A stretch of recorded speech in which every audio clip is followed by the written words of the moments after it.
ઘણીવાર ઇતિહાસની આખી દિશા એક જ વ્યક્તિ, એક ક્ષણ અને એક નિર્ણયથી બદલાઈ જાય છે. આજે આપણે એવા જ એક વ્યક્તિ વિશે વાત કરવાના છીએ, મંગલ પાંડે. એક એવું નામ જેમણે પોતાના એક જ પગલાંથી ભારતના ઇતિહાસમાં ક્રાંતિની આગ સળગાવી દીધી. તો ચાલો જોઈએ કે આપણે આખી વાતને કેવી રીતે સમજીશું. પહેલાં તો વિદ્રોહની એ ચિનગારી કેવી રીતે પ્રગટી, પછી એક સિપાહીની દુનિયા કેવી હતી એ જોઈશું. એ પછી આવશે સંઘર્ષની એક ક્ષણ, બળવાનો દિવસ અને છેલ્લે એક શહીદનો વારસો. સારું, તો ચાલો શરૂ કરીએ આપણા પહેલા ભાગથી, વિદ્રોહની ચિનગારી. આ વાતને સમજવા માટે આપણે થોડું પાછળ જવું પડશે. 19મી સદીના મધ્યમાં. ત્યારે ભારતનું વાતાવરણ હતું કેવું? અને આ આખી વાતનો સૌથી મોટો સવાલ આ છે કે કેવી રીતે એક નાનકડો વિરોધ આખા દેશના બળવાનું કારણ બની શકે. જુઓ, એ સમયની રાજકીય પરિસ્થિતિ છે ને, એ ઘણી જટિલ હતી. આપણા દેશ પર કોઈ રાજાનું શાસન નહોતું, પણ લંડનમાં બેઠેલી એક વ્યાપારી કંપનીનો રાજ હતો. હા, બ્રિટિશ ઈસ્ટ ઇન્ડિયા કંપની. અને આ કંપની રાજમાં શોષણ અને અન્યાય એટલો વધી ગયો હતો કે લોકોમાં અંદરખાને ગુસ્સો ભભૂકી રહ્યો હતો. તો આ તો થઈ મોટા ચિત્રની વાત. પણ હવે ચાલો આપણે ઝૂમ ઇન કરીએ અને એક વ્યક્તિની દુનિયામાં જઈએ. એ દુનિયા હતી બ્રિટિશ શાસનમાં કે કામ કરતા ભારતીય સૈનિકોની. આગળ વધીએ એ પહેલાં એક શબ્દ સમજવો બહુ જરૂરી છે: સિપાહી. સિપાહી એટલે કોણ? એ ભારતીય સૈનિકો જે બ્રિટિશ સેનામાં નોકરી કરતા હતા. એમણે કંપની પ્રત્યે વફાદાર રહેવાના શપથ લીધા હતા. અને આ સિપાહીઓમાંથી જ એક હતા મંગલ પાંડે. 1827માં ઉત્તર પ્રદેશમાં જન્મેલા. તે ખૂબ જ શ્રદ્ધાળુ, ધાર્મિક બ્રાહ્મણ હતા. અને આ વાત યાદ રાખજો, કારણ કે એમની આ ધાર્મિક ઓળખ જ આખી વાર્તાનું કેન્દ્ર બનવાની હતી. એમની શ્રદ્ધા અને એમની નોકરી, આ બંને વચ્ચે એક બહુ મોટો સંઘર્ષ થવાનો હતો. અને હવે આવે છે વાર્તાનો એ અગત્યનો વળાંક. એક એવી ક્ષણ જ્યાં સિપાહીઓને તેમની ફરજ અને તેમના ધર્મ, આ બેમાંથી કોઈ એકને પસંદ કરવા માટે મજબૂર કરી દેવાયા. તમને જાણીને નવાઈ લાગશે કે આટલા મોટા સંઘર્ષની શરૂઆત થઈ હતી એક નાનકડી ટેકનોલોજીકલ વસ્તુથી. બ્રિટિશ સેનાએ એક નવી, વધુ પાવરફુલ રાઇફલ લોન્ચ કરી, પેટર્ન 1853 એનફિલ્ડ રાઇફલ, જે પહેલાં કરતાં વધુ સચોટ અને ઘાતક હતી.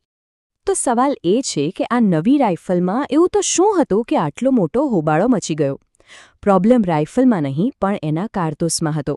જુઓ, રાઇફલ લોડ કરવા માટે સૈનિકોએ કાગળના કારતૂસને દાંતથી ખોલવું પડતું.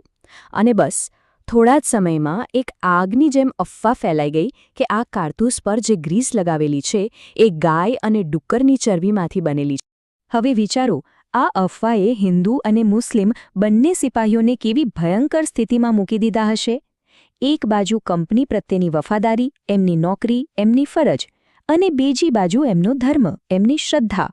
હિન્દુઓ માટે ગાય પવિત્ર છે તો મુસ્લિમો માટે ડુક્કર હરામ છે.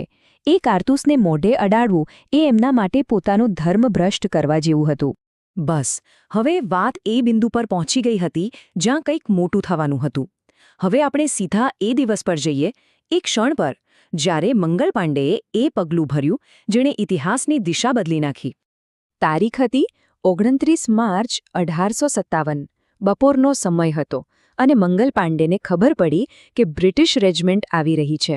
સાંજના 4 વાગ્યે એ સીધા પરેડ ગ્રાઉન્ડ પર પહોંચી ગયા અને પોતાના સાથી સિપાહીઓને બળવો કરવા માટે લલકારવા લાગ્યા. એમણે એમનો સામનો કરવા આવેલા બ્રિટિશ અધિકારીઓ પર હુમલો કર્યો, એમને ઘાયલ પણ કર્યા. પણ એમના સાથીઓ એ સમયે આગળ ન આવ્યા. એ એકલા પડી ગયા અને આખરે બ્રિટિશરોએ એમને પકડી લીધા. કહેવાય છે કે એ સમયે તેઓ પોકારી રહ્યા હતા, બહાર આવો સિપાહીઓ, પોતાના ધર્મ માટે લડો, તમારે આ કારતૂસ કરડવા પડશે.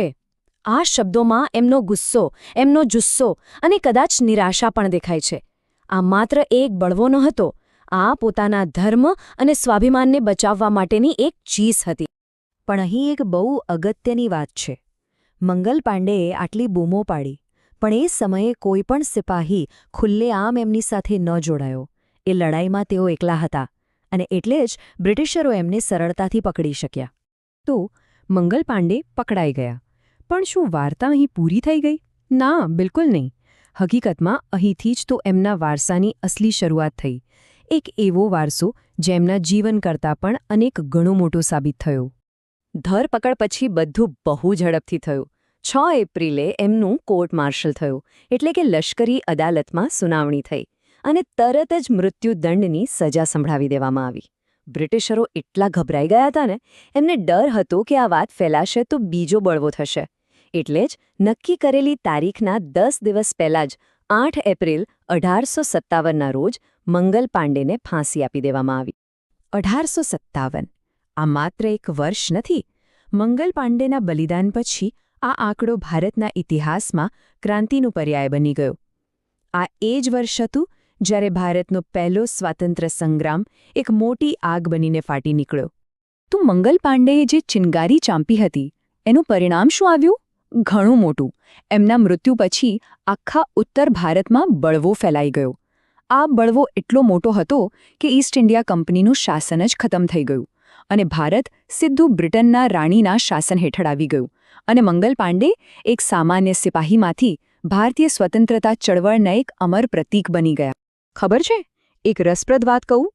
બ્રિટિશરો મંગલ પાંડેથી એટલા ડરી ગયા હતા કે એમના પછી કોઈ પણ સિપાહી બળવો કરતો ને તો એને અપમાનથી પાંડે કહીને બોલાવતા. મતલબ કે પાંડે નામ જ એમના માટે બળવાનો પર્યાય બની ગયો હતો. તો છેલ્લે સવાલ એ જ રહે છે, મંગલ પાંડેને શું કહીશું?